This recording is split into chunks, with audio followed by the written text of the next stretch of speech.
Shine your light, shine your light, shine your light on me, Jesus. Bonjour à tous, j'espère que vous allez bien. Pour ceux qui suivent les vidéos, les premières vidéos qu'on a faites, j'espère que ça a pu vous encourager, que ça a pu vous apporter quelque chose dans vos vies. Je veux aujourd'hui aborder un sujet qui est tout aussi d'actualité que ceux qu'on a abordés auparavant. C'est le sujet de l'inquiétude. Quand on regarde le monde dans lequel on vit actuellement, on se rend compte qu'il y a un manque de sécurité, il y a un manque de sérénité. Et ce sont des éléments qui nous poussent à, normalement, de manière naturelle, de manière logique même, on pourrait le dire, être inquiet. Mais quand on est dans cette inquiétude et quand on se soucie du lendemain, quel est l'état d'esprit dans lequel nous évoluons? Je suis moi-même confronté à une période assez trouble, là où j'ai voulu chercher comment est-ce que je pouvais réagir par rapport à l'inquiétude. Euh, Vous avez vu le message sur la foi, le message du fond de ma détresse, le troisième message qui parlait de la protection divine. Et quand on regarde un peu tous ces messages, ça pousse à pouvoir avoir confiance en Dieu. Mais l'inquiétude peut être là. Mais comment est-ce qu'on doit gérer cette inquiétude? Comment est-ce qu'on doit l'appréhender?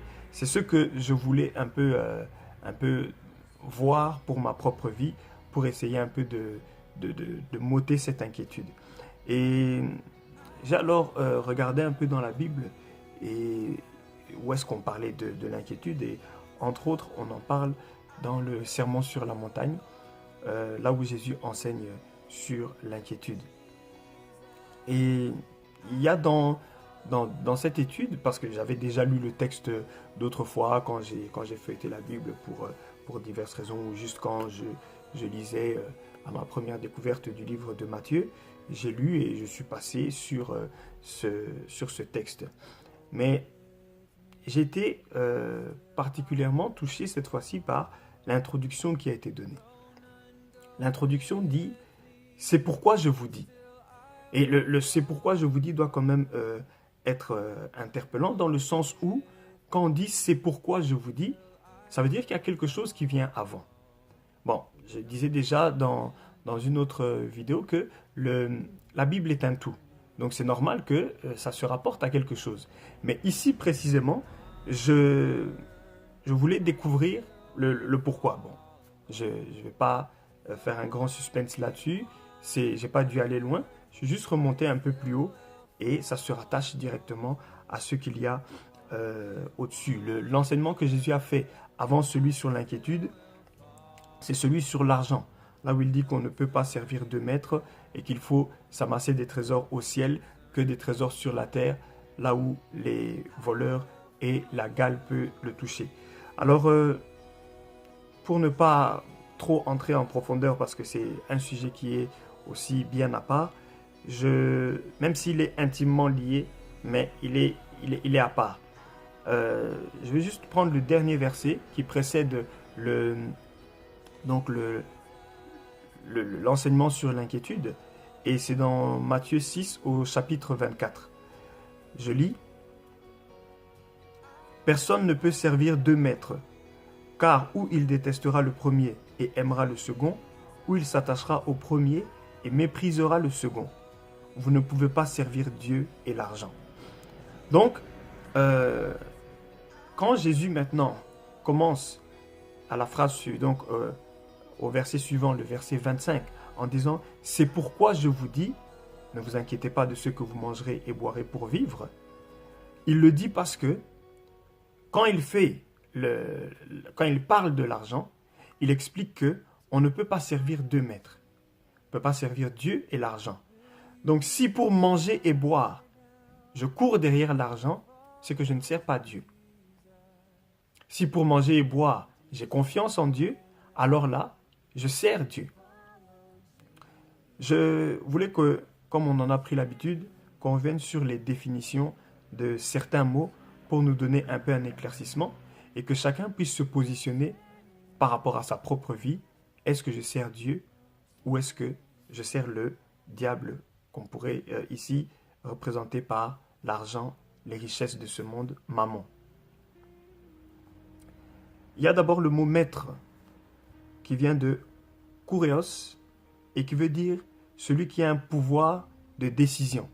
Bon, c'est un peu, je pense, une définition classique pour un maître. Il y a le verbe attaché qui vient de antekomae et qui veut dire être fermement d'accord ou alors adhérer à. Il y a aussi le verbe mépriser qui vient de kataphroneo et qui veut dire ne rien penser d'eux.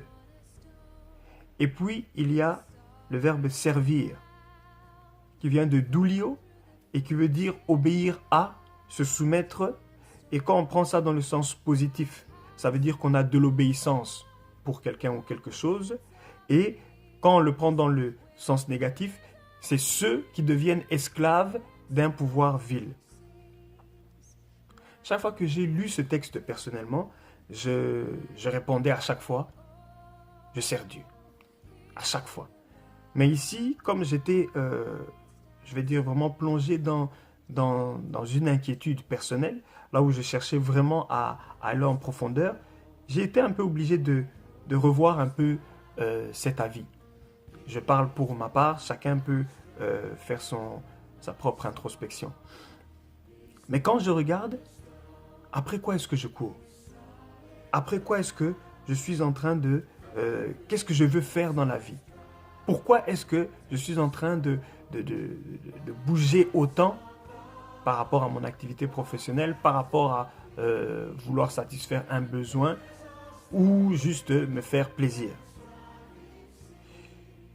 On peut, à tort ou à raison, penser que ce qui arrive est aussi la faute des riches de ce monde qui nous écrasent avec des taxes, qui nous écrasent avec une politique qui est complètement hors de la réalité de la majorité des gens, quand on sait aussi qu'il y a une minorité de personnes qui détiennent les richesses de tout le monde et que normalement on pourrait tous vivre, même si ce n'est pas dans l'abondance, mais en tout cas vivre une bien meilleure vie si on se répartissait les richesses.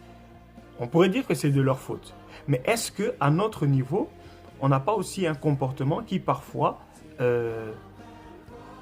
nous éloigne un peu de ce qu'on voudrait faire, nous éloigne un peu de servir Dieu? Comme on vient de le voir, donc c'est obéir à sa parole. Je voudrais qu'on essaye un peu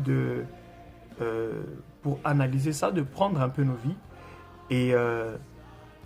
c'est ce que j'ai utilisé un peu pour essayer de décortiquer un peu ce problème. Et je voudrais que chaque personne puisse le faire personnellement. Et on va essayer un peu de décortiquer justement notre engagement, notre vie à travers 3 questions. La première, c'est comment est-ce que nous vivons? La deuxième, c'est quels sont nos objectifs? Et la troisième, c'est qu'avons-nous planifié pour nos enfants? Quand on voit un peu comment nous vivons, on vit dans une société d'hyperconsommation. Là où on a de moins en moins de temps pour la famille. Là où on est dans un stress continu. Et pour se rassurer de ce stress, ou pour juste se donner un peu plus de paix, on est dans un monde là où nous sommes bourrés d'assurance. Regardez un peu. Assurance pour la voiture, c'est obligatoire. Assurance pour la maison, c'est obligatoire. Assurance médicale, c'est obligatoire. Mais si vous regardez ces 3 assurances, vous payez quelque chose juste en prévision d'une erreur ou d'un dysfonctionnement. L'assurance voiture, c'est en prévision de si vous faites un accident. Mais si vous faites 1 ou 2 accidents, votre assurance va vous chasser en disant que vous n'êtes pas un client rentable.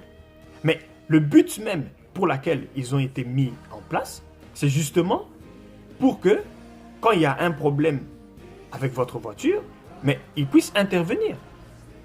L'assurance médicale. Vous payez pour, au cas où vous êtes malade, on puisse rembourser vos frais de santé. C'est très important. Mais est-ce que vous ne voyez pas que au-dessus de cette assurance, vous avez besoin d'une autre assurance? Au cas où vous allez aller à l'hôpital, on va payer vos frais pour que vous puissiez prendre une chambre privée. Donc ça devient un peu un confort. Pour un confort personnel, vous devez maintenant payer plus. Et juste dans l'espoir que vous allez entrer à l'hôpital, vous payez cette assurance. L'assurance logement, c'est bien. Mais j'étais distrait, j'ai laissé quelque chose sur le feu ou il y a un appareil qui ne fonctionne pas, ça brûle, on doit me rembourser. Combien de fois est-ce que dans votre entourage, c'est vrai que ça arrive tous les jours, mais quand vous regardez dans votre entourage direct, depuis combien de temps est-ce que vous n'avez pas vu une maison brûler? C'est vrai qu'on est content quand on l'a, mais ce que je veux juste mettre ici en avant, c'est de vraiment nous montrer que pour se rassurer, notre façon de vivre, c'est vraiment d'acheter des assurances. J'ai pris que ces trois-là, mais si vous regardez, vous verrez qu'il y a énormément d'autres assurances auxquelles nous sommes affiliés. Le fait de vivre dans une société d'hyperconsommation, on veut toujours une plus belle télé, on veut toujours une plus belle voiture, on veut toujours un plus beau téléphone, on veut toujours des plus belles vacances. Ce qui veut dire que pour avoir toujours mieux, il faut que je travaille plus. La conséquence directe est que je n'ai plus le temps pour ma famille. Je n'ai plus le temps pour des loisirs, je n'ai plus le temps pour prendre soin de ma propre personne. Et c'est là où vient le problème. Ce n'est pas que on veuille blâmer une personne qui se paye un bel écran, c'est pas ça.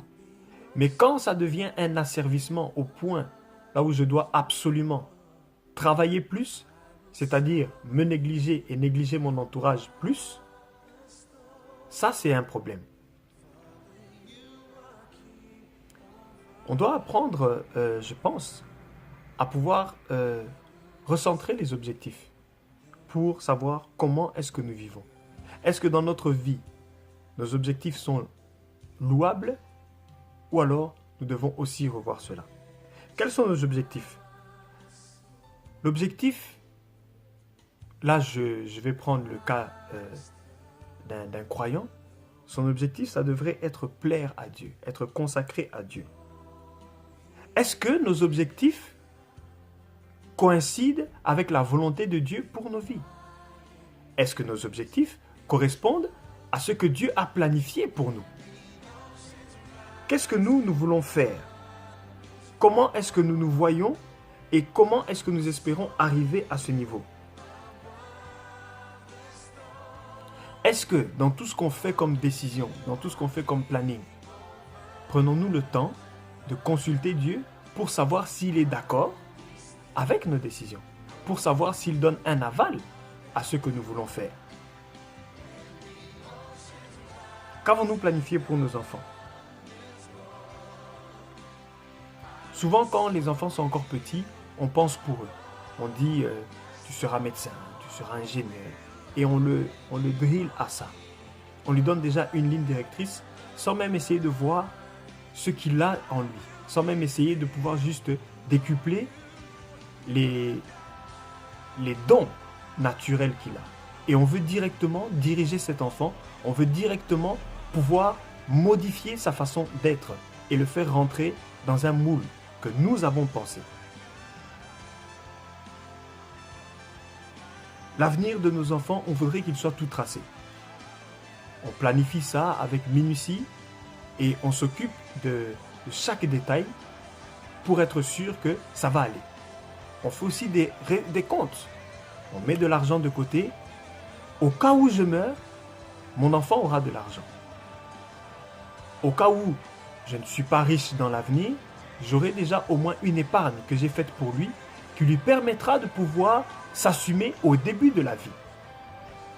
Mais quand on voit cet argent qu'on a épargné, et quand on voit la manière dont on élève nos enfants, est-ce qu'il aura la sagesse de pouvoir garder cet argent pour quelque chose d'utile? Je m'explique. Nos enfants sont habitués aux smartphones, tablettes. Et de plus en plus jeunes, ils arrivent à les manipuler. Quand on arrive déjà à 13 ans, 14 ans, on veut un smartphone. Mais on ne veut pas le petit smartphone, on veut quelque chose de costaud. Galaxy S7 Edge, qui est le même que le S7, mais juste pour le Edge, qui est juste un menu sur le côté, que 80% de ceux qui ont un Edge n'utilisent même pas. On veut ça. On va payer plus cher. Mais quand on voit les téléphones qu'on achète à nos enfants, souvent, ça dépasse 200 euros. Vous voyez déjà que c'est tout un budget. Et lui qui ne travaille pas, lui qui n'a pas à gérer une bourse, il sait juste que je vais demander aux parents, les parents vont le faire. Et pour subvenir aux besoins de nos enfants, on se tue à la tâche. Et quand on se tue à la tâche, c'est là où encore une fois, on perd l'objectif parce qu'on est encore plus en train de travailler, on les délaisse. Et ce n'est pas le smartphone qui va les éduquer, ce n'est pas la tablette, ce n'est pas la télé. C'est bien tout ce confort. On ne peut pas dire qu'il faut se priver de ça. Mais est-ce que c'est un surplus? Ce que je veux dire, c'est que ça devrait rester un supplément. Ça ne doit pas être un objectif primaire.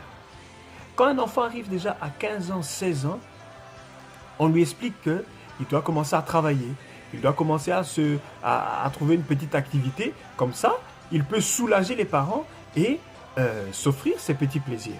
Vous voyez que déjà, dès le jeune âge, on est en train de mettre nos enfants dans un système capitaliste.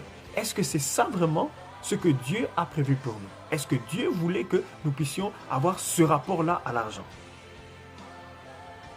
Il faut aussi comprendre que ce que nous sommes en train de faire, la façon dont nous sommes en train de gérer nos finances, la façon dont nous sommes en train de les appréhender, ça va directement influencer la vie de nos enfants. Mais il faut savoir que les périodes comme cette période de fin d'année, là où nous dépensons sans vouloir ouvrir les yeux, sans vouloir comprendre le message qui est derrière, on va dépenser de l'argent de manière inconsidérée. Après, en janvier, on va commencer les soldes. Après fin janvier, avec ces 2 mois que vous avez passés, bon, on peut dire 1 mois et demi parce que tout le monde ne commence pas à dépenser au début du mois de décembre. Mais quand vous voyez tout ce qui s'est fait avec les fêtes, bon, et c'est même d'ailleurs aussi au début de décembre, puisqu'il y a Saint-Nicolas le 6 décembre, il y a Noël le 25 décembre, normalement c'est la même fête, historiquement. Mais on a réussi à nous vendre que, parce que un s'appelle Nicolas, l'autre s'appelle Noël, eh bien c'est 2 personnes différentes. Mais pourtant, c'est exactement la même histoire, c'est la même origine. Donc, vous voyez, dans le même mois, on vous fait ça. Quand vous voyez toutes les fêtes qu'on ajoute, Halloween, Thanksgiving, tout ce qui s'ensuit, et tout ça, on est submergé par cela. Quand vous allez terminer votre mois de janvier, vous allez prendre 2 à 3 mois à vous remettre financièrement du trou que vous avez fait dans vos finances maintenant. Est-ce que c'est sage?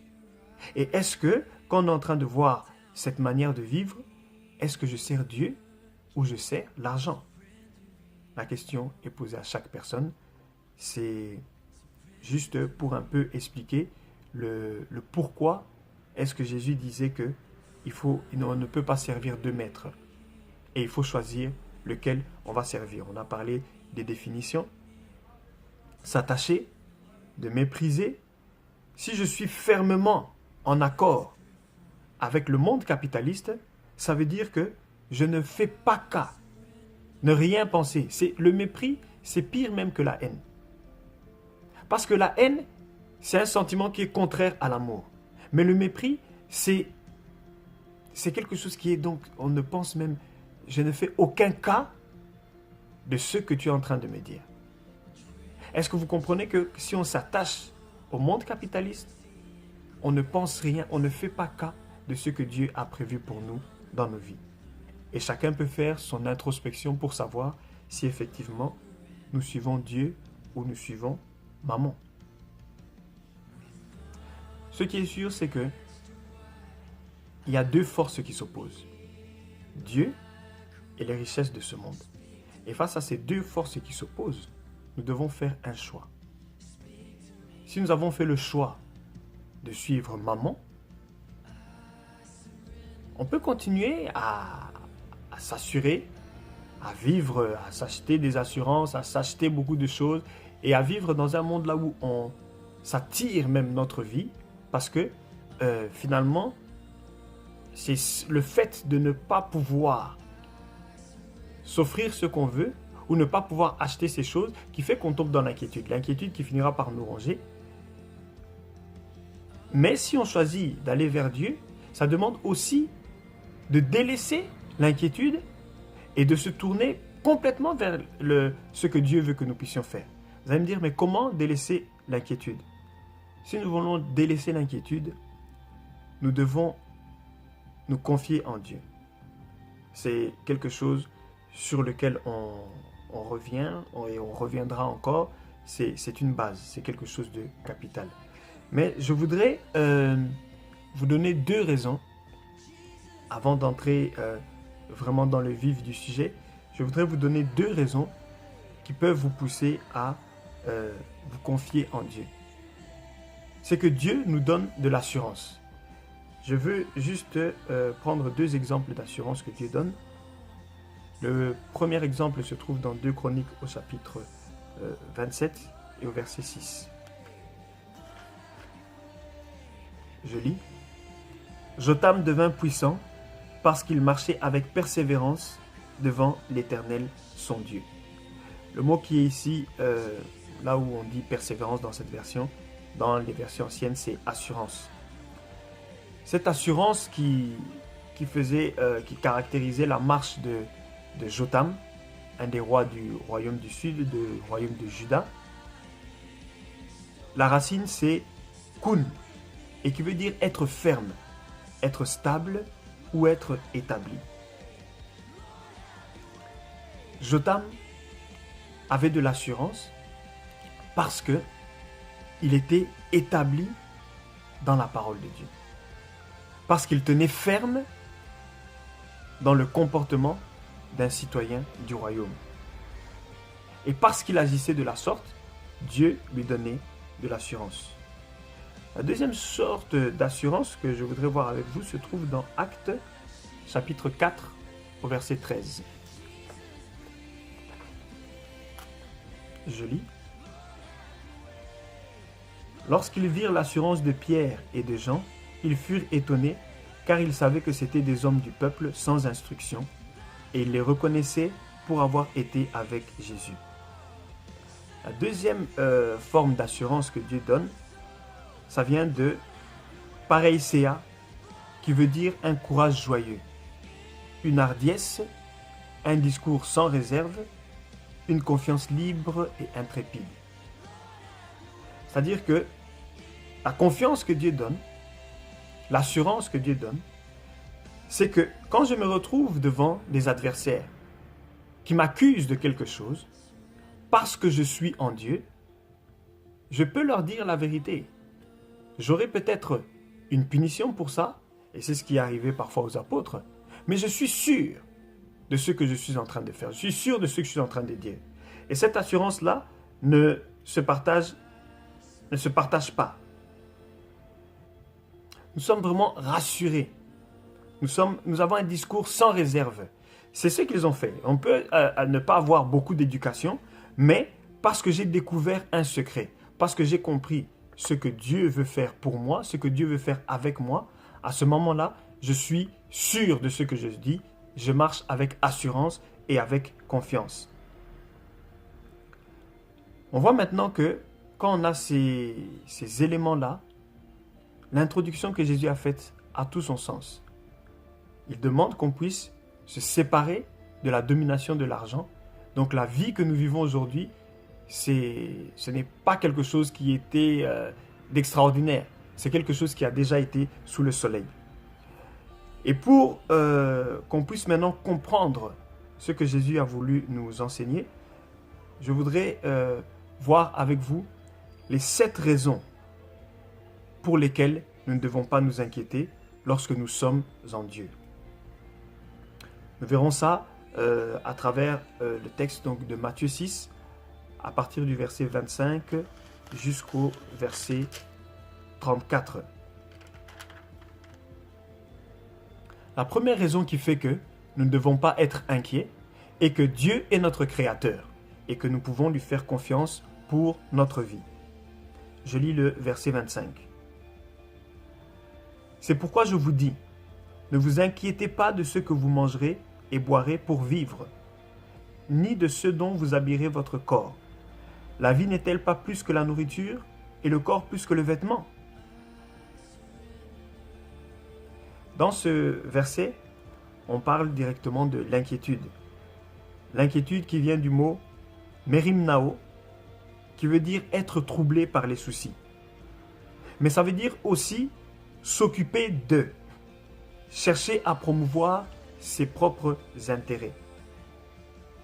Vous voyez que l'inquiétude a déjà deux faces. Je peux être inquiet lorsque je suis troublé parce que je n'arrive pas à atteindre mes objectifs dans la vie. Ou alors je peux être aussi inquiet quand je deviens individualiste. Je ne vois plus les autres. Vous voyez que directement ça dépasse ce qu'on pouvait penser. C'est que déjà quand je suis individualiste, c'est que je suis inquiet. Mais en tant que croyant, est-ce que je dois être individualiste? Est-ce que je peux me limiter à ma propre vie? Ce qu'on doit comprendre quand on parle donc de chercher à promouvoir ses intérêts, c'est que Dieu veut que nous puissions arriver à une organisation communautaire, une solidarité communautaire. Un peu comme ce qui a été fait dans l'Église primitive, et nous pouvons voir ça dans le livre d'Actes au chapitre 2, les versets 43 à 47. Je lis. La crainte s'emparait de chacun, et il faisait beaucoup de prodiges et de signes miraculeux par l'intermédiaire des apôtres. Tous ceux qui croyaient étaient ensemble et ils avaient tout en commun. Ils vendaient leurs propriétés et leurs biens et ils en partageaient le produit entre tous, en fonction des besoins. Chaque jour, avec persévérance, ils se retrouvaient dans un commun accord au temple, ils rompaient le pain dans les maisons et ils prenaient leur nourriture avec joie et simplicité de cœur. Ils louaient Dieu et avaient la faveur de tout le peuple.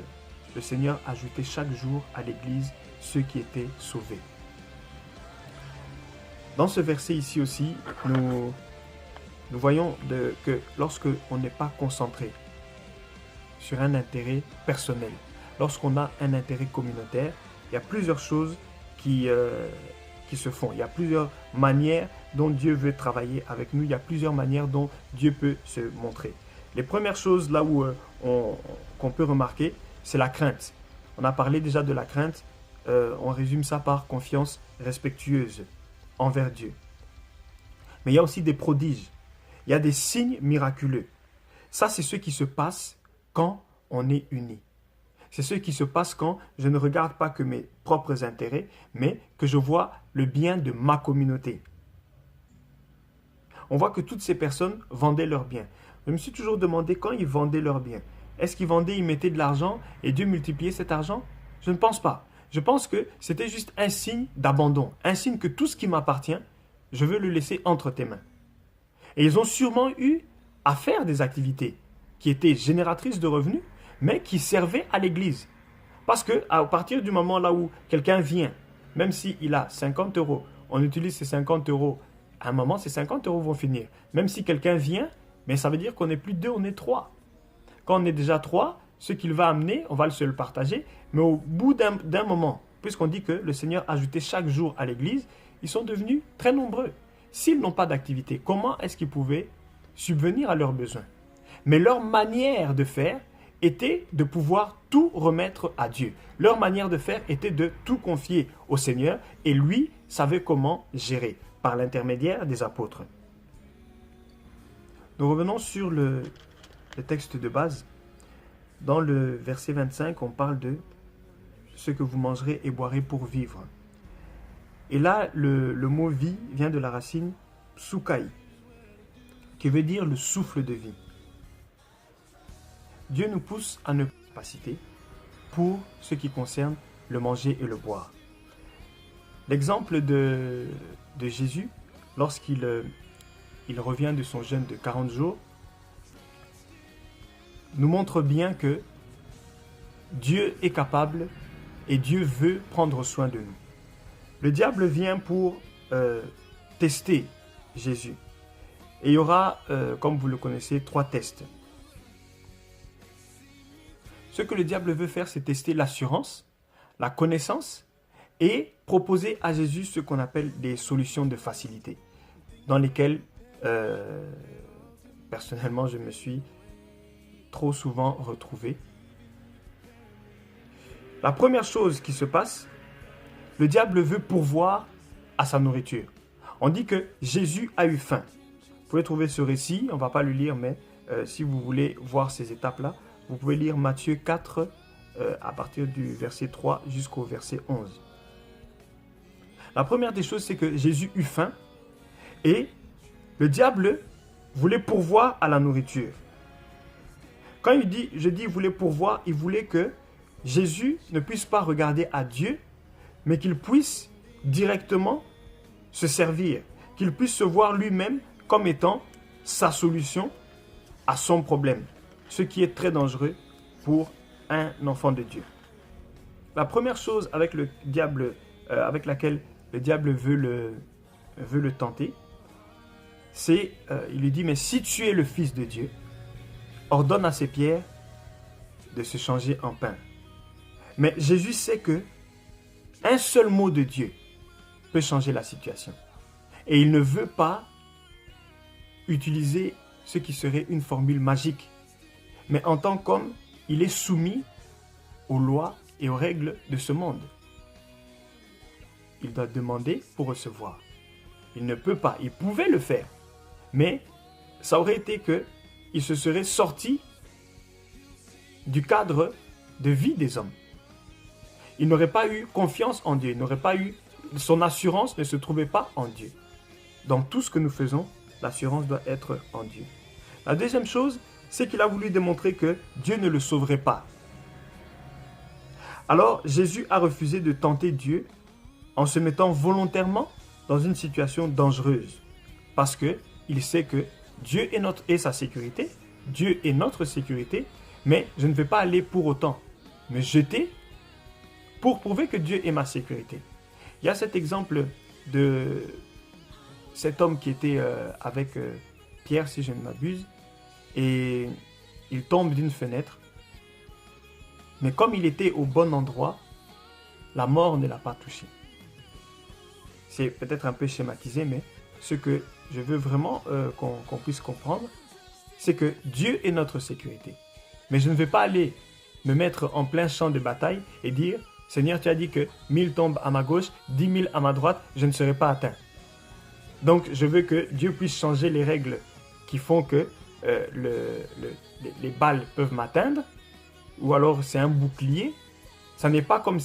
Enfin, je me suis moi-même mis dans un danger. Et c'est ce que je voudrais qu'on comprenne, qu'on ne doit pas se mettre dans un danger. Quand on connaît Dieu, on ne peut pas le tenter de cette manière. La troisième chose que le diable a voulu faire, il a voulu que Jésus puisse le servir.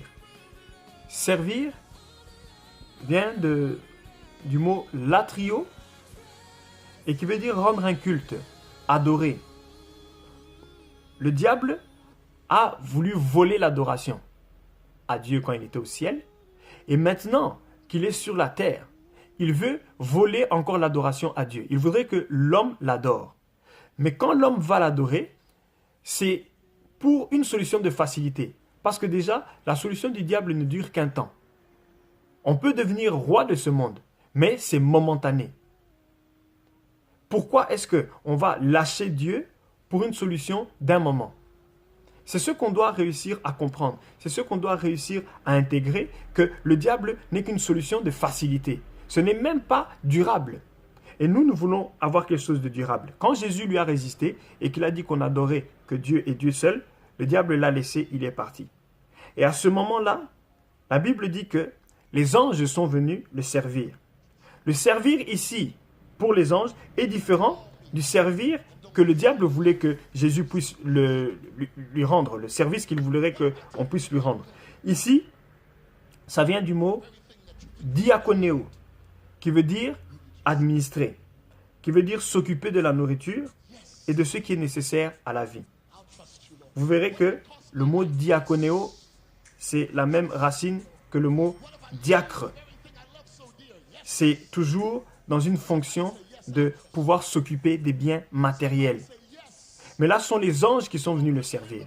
Vous voyez que lorsque Jésus a gardé son assurance en Dieu, lorsque Jésus a gardé et qu'il a pu juste utiliser la connaissance qu'il avait de Dieu, lorsqu'il a mis sa foi en avant, lorsqu'il n'a pas voulu servir le diable, Dieu a pourvu à ses besoins. Il avait faim. À ce moment-là, il avait besoin de quelque chose de Dieu. Mais Dieu a pourvu directement. Et c'est ce que Dieu veut nous montrer, c'est ce que Dieu veut que nous puissions comprendre. C'est qu'il est prêt à pourvoir à nos besoins lorsque nous nous confions totalement en lui. Je voudrais aussi donner une autre illustration pour cela. Se trouve dans Jérémie 29 au chapitre 11. En effet, moi je connais les projets que je forme pour vous, déclare l'Éternel. Projets de paix et non de malheur, afin de vous donner un avenir et de l'espérance. Deux mots sur lesquels je veux insister là-dedans. Le mot avenir. Avenir ici vient de la racine akaret, qui veut dire prospérité.